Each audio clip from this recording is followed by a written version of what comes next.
Chapter 21. Are you sure you can't stay a little longer? His mother asked as Bubba zipped his bag up. He knew that she was asking because she missed him, but he'd already been in Woodville much longer than he'd intended. Thankfully, his captain had agreed to the extra time, though Bubba was sure kitchen duty would be on his plate for the next month to make up for it. I have to get back, Mom. My life is in Fire Beach now, but I promise I will call and visit. He had stayed the extra few days to make sure their window was repaired and the damaged floor replaced. I know it is. It's just been so nice having you here, and there's this part of me that fears if you leave, I'll never see you again. He stepped away from his bag and took her hands in his. Mom, I promise that you will see me again. How about you, Felicity, and Dad come out this weekend to Fire Beach? I'll show you around, and you can meet all my friends. Maybe we can even convince Jacob and Rebecca to come. It can be like a mini family reunion. His mother sniffed and nodded. I'd like that. I know you're not little anymore, but you'll always be my little boy. And he wouldn't have it any other way. It was nice to have his family in his life again. There's just one thing, Mom. My friends all call me Bubba, or Billy, since that's how they've known me for the last 5 years. His mother's nose wrinkled. Bubba? What kind of a name is that? What's wrong with the name we gave you? It's a nickname, Mom, and I couldn't go by Matt when I first got there. I had to be someone else, remember? Can I still call you Matt? Of course, Mom. You can always call me Matt. How about me? Felicity asked, poking her head in the doorway. She, too, looked like a new woman. After the hospital released her, Roger had come by to see her. They still had a lot of work to do, but once he heard the reason for her behavior, they had agreed to attend counseling and give their relationship another shot. She still didn't have a new job, but Kelsey had promised to help her find one that would allow her to go to school and get the counseling degree she decided she wanted. Bubba had no doubt that she would make a fantastic counselor, especially with her ability to relate to people from challenging backgrounds. Yes, you can call me Matt, too. I can't thank you enough, Matt, for saving me, for bringing Roger back into my life, for everything, really. Hey, that's what big brothers are for, he said as he pulled her in for a hug. Yeah, well, don't be a stranger. I promise, he said before picking up his bag again. His mother and sister followed him to the front door where his father was waiting. He was not one for embracing his emotions, but Bubba would miss him all the same. Dad, it was good to see you again. Bubba stuck out his hand to shake with his father, but his father stared at his hand and then pulled him in for a hug instead. Be safe, son, he said, and then the hug was over.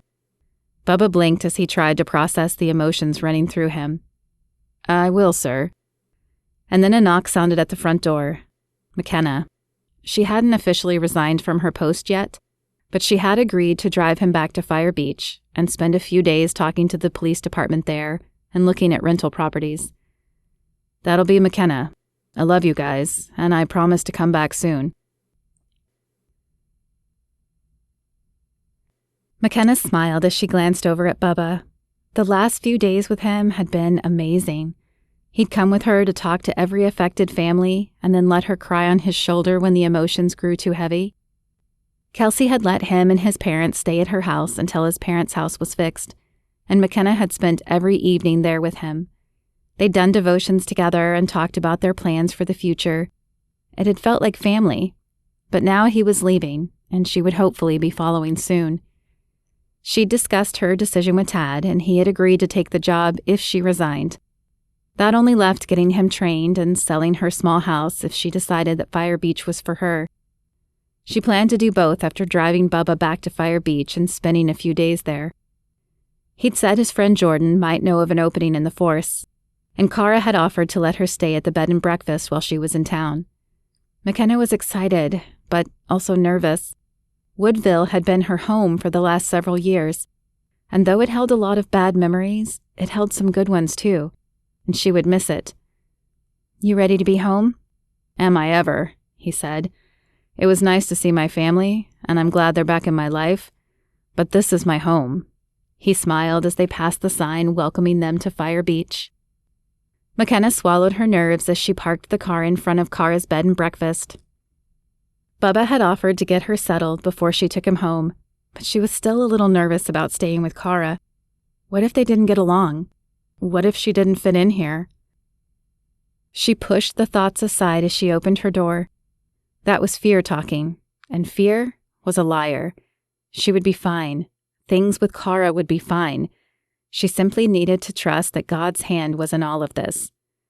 Bubba rang the doorbell, but when no one answered, he turned the handle and opened the door. "She must be somewhere where she can't hear the bell," he said as he led the way inside. "Kara, it's Bubba and Makenna. Are you here?" His voice echoed in the open room, and the hairs on the back of Makenna's neck stood up. Something felt wrong. She pulled her gun and motioned Bubba to let her lead the way. This wasn't her jurisdiction, but at least she was armed. She cleared the current room and then followed the hallway to the right. The bedrooms lay to the left, so she assumed the kitchen and dining room would be the other direction. She wanted to clear those areas before opening bedroom doors.